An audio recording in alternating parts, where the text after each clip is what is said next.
আজকে চলে গেছিলাম চৈত্র সেলের শপিংয়ে, তাই ভাবলাম যে চলো তোমাদের সঙ্গে একটু ভিডিওটা শেয়ার করি। তো অনেক দিন যেহেতু ব্লগ করা হয় না, আজকে অনেক দিন পর একটু ব্লগিং করছি। তো দেখো, আমার বর নিয়ে এসেছিলো, প্রোগ্রামে গেছিলো, ওখান থেকে সজনে ডাঁটা নিয়ে এসেছিলো, আর আমি ভেন্ডি নিয়ে এসেছি আর মাছ নিয়ে এসেছি। ওই যে আমাদের মিঠু রানী কলা খাচ্ছেন। এদিকে দেখো আমি ডাল চাপিয়ে দিয়েছি, আর এদিকে সজনে ডাঁটা, ভেন্ডি এগুলো সব ভালোভাবে মানে বেছে ধুয়ে নিচ্ছি। তো এখন রান্না চাপাতে হবে। আর আমরা যে বেরোবো এমন কোনো প্ল্যানিং ছিল না, কিন্তু হঠাৎ করে প্ল্যানিং হলো। বিকেলবেলাতে চলে গেছিলাম ঘুরতে। তো সারাদিন ল্যাদ খেতে খেতেই সময় চলে যাচ্ছে, আর এত ঘুম পাচ্ছিল, রাতের বেলা ভালো ঘুম হয়নি। তো যাই হোক, কোনো রকমে একটু কষ্টে সৃষ্টে রান্নাবান্না করে নিলাম। এই যে মাছগুলোতে নুন হলুদ মাখিয়ে নিচ্ছি। আমি না মাছ ধোয়া হয়ে গেলে যদি সাবান দিয়ে হাত ধুয়ে ফেলি, তারপরে আর মাছে হাত দিই না। তারপরে আমি এরকমভাবে বাটি ঝাঁকিয়ে মাছে নুন হলুদ মাখিয়ে নিই। তোমরা কি কেউ এরকম করো জানিও। তো এখানে চিড়ে নিয়ে নিয়েছি, সকালবেলা খুব খিদে পেয়েছে। আর আজকে ভাবলাম যে চলো চিড়ে খাই। চিড়ে ছিল ঘরে অনেক দিন ধরে। এই যে মা মিঠুর সাথে কথা বলছে, আর আমি ওর জন্য একটু চিড়ে নিয়ে আসলাম ভেজানো। কিন্তু ও এমন হয়ে গেছে, ফল খেতে খেতে এখন আর অন্য কিছু খেতেই যায় না। ডালে সম্বার দিয়ে দিলাম, আর এদিকে ভেন্ডি আলুটা তরকারি করে নিচ্ছি, এর মধ্যে দেবো মাছ। আর এই যে সজনে আলু, এটা সর্ষে দিয়ে পোস্ত দিয়ে করব, একটু মিষ্টি ঝাল করে। এটা কিন্তু আমার হেভি লাগে। তোমাদের কার কার ভালো লাগে জানিও। এই দেখো, পাপাই বরফ জমতে দিয়েছিল, আর সেটা স্কুল থেকে এসে জামা কাপড় না খুলে আগেই সেটা নিয়ে বসে পড়েছে। এদিকে সজনে ডাঁটাটা চাপিয়ে দিয়েছি। দেখো, সজনে ডাঁটায় ঝোল দিয়ে দিয়েছি, বেশ সুন্দর। এই যে এই ঝোলটা না খেতে হেভি লাগে।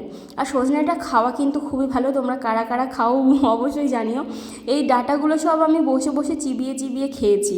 আর আমার না সত্যি কথা বলতে ঢ্যাঁড়স অতটা ফেভারিট না, তার জন্য আমি খাইনি। এ দেখো, মিঠু রানীর জন্য নিয়ে এসেছি তরমুজ, কিন্তু আলো দেখে ওর তার জন্য আর ইচ্ছে করে নিল না। কেন নিল না জানি না, কিন্তু ও কিন্তু তরমুজ খুব ভালো খায়। আমার জন্য ওইটুকু তরমুজ ছিল, আর আমার বর তরমুজ কেমন খেয়েছে দেখো। বিকেলে আমরা একটু এডিটিং করতে বসেছিলাম, মানে দুপুরের দিকে খাওয়া দাওয়ার পরে। তারপর বিকেলবেলা দেখো বাইক নিয়ে বেরিয়ে পড়েছি। আর এই যে পেট্রোল পাম্পে চলে এসেছি, তেল ভরে নিলাম। আর এটা কোন জায়গা বলো তো? অবশ্যই এটা হচ্ছে চৌপাহাড়ি জঙ্গল, যেখানে ছবি তুলতে সবার খুব ভালো লাগে, একটা প্রাকৃতিক সৌন্দর্য। এইখানে চলে এসেছি হঠাৎ করে, মানে আমরা এসেছি অ্যাকচুয়ালি বোলপুর ঘুরতে। এসে দেখছি সেল চলছে, জিনিসপত্র কিনে নিলাম। আর এখানে স্টাইল বাজারে এসেছিলাম, তার সামনেই একটা বাচ্চা ছেলে দেখছি দোকানে চাট বিক্রি করছে, ওখানে একটু চাট খেলাম।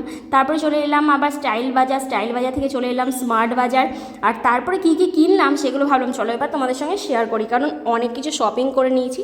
তো এখানে প্রথমে শাশুড়ি মায়ের জন্য এই জুতোগুলো কিনেছি বাড়িতে পরার জন্য, পাপায়ের জন্য এই গেঞ্জি প্যান্টটা কিনেছি, আমার বর নিয়েছে এই ট্রাক স্যুটটা, সাথে নিয়েছে এই যে এটাকে কি বলে, কার্গো না কি ফার্গো কি প্যান্ট, সেই একটা নিয়েছে, সাথে ওইটা একটা গেঞ্জি নিয়েছে। আর আমি দেখো দুটো নাইটি কিনেছি, তার মধ্যে রেড কালারটা নিয়েছে আমার শাশুড়ি মা, আর ইয়েলো কালারটা আমি নিয়েছি। কোনটা বেশি ভালো লাগছে অবশ্যই জানিও। আর এখানে তিনটে এই যে টিস্যুগুলো নিয়েছি মুখ মোছার, সাথে এই যে হরলিক্স পাপায়ের জন্য, সাথে এই বিস্কুট, তেল, এগুলো সব স্মার্ট বাজার থেকে শপিং করেছি। এই রোজের সাবানটা কিনেছি, তার সাথে কাশ্মীরি রেড চিলি আর স্কার্ফটা কিনেছি, কিষান সসটাও কিনেছি।